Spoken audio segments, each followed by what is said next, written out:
श्री शामृदाय शिवाय नमो नमः। सौराष्ट्रदेशे विशदेति रम्ये ज्योतिर्मयं चन्द्रकलावसम्मं भक्तिप्रदानायकपार्वतीर्णं तं सोमनाथं शरणं प्रपद्ये।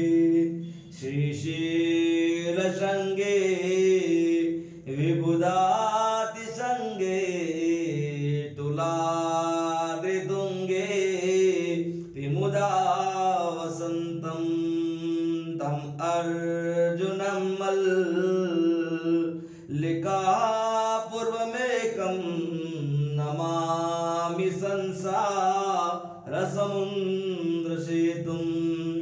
अवन्तिकायां विहितावतारं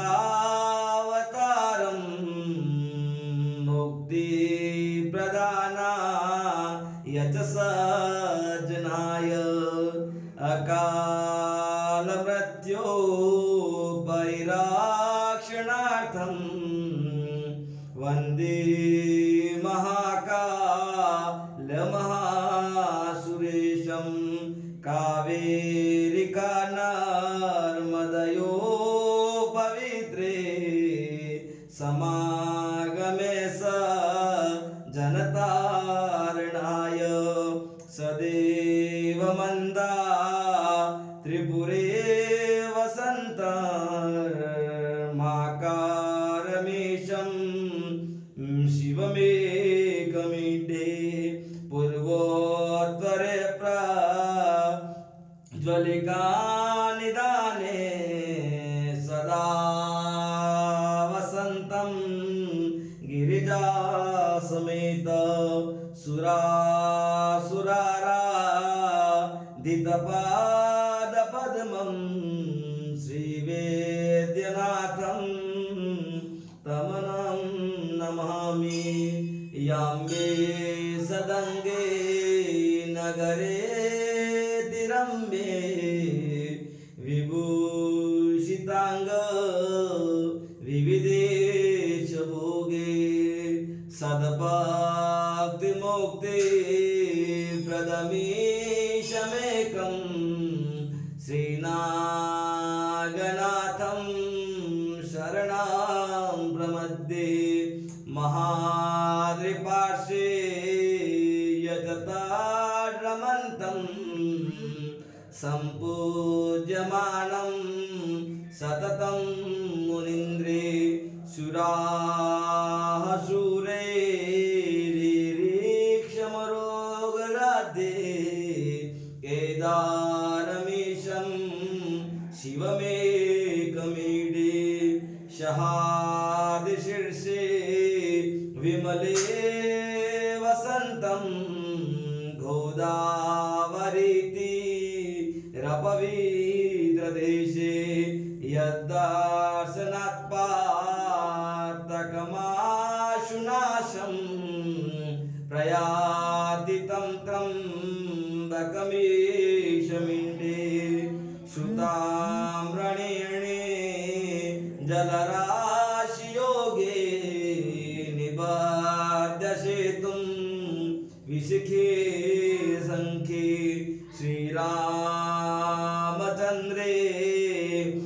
न समर्पितं तं रामेश्वराख्यं नियतं नमामि। यं डाकिनेशाकिनिका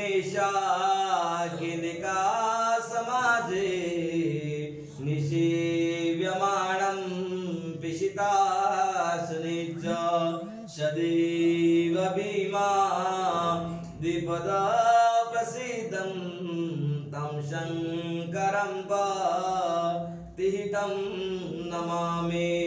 सानन्दमानन्दवने वसन्तं मानन्दगन्धं हतपापवृन्दं वाराणसीनाथ रमनाथनाथं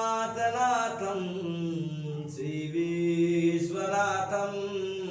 शरणं प्रपद्ये इलापुरे रम्यविशालकेऽस्मिन्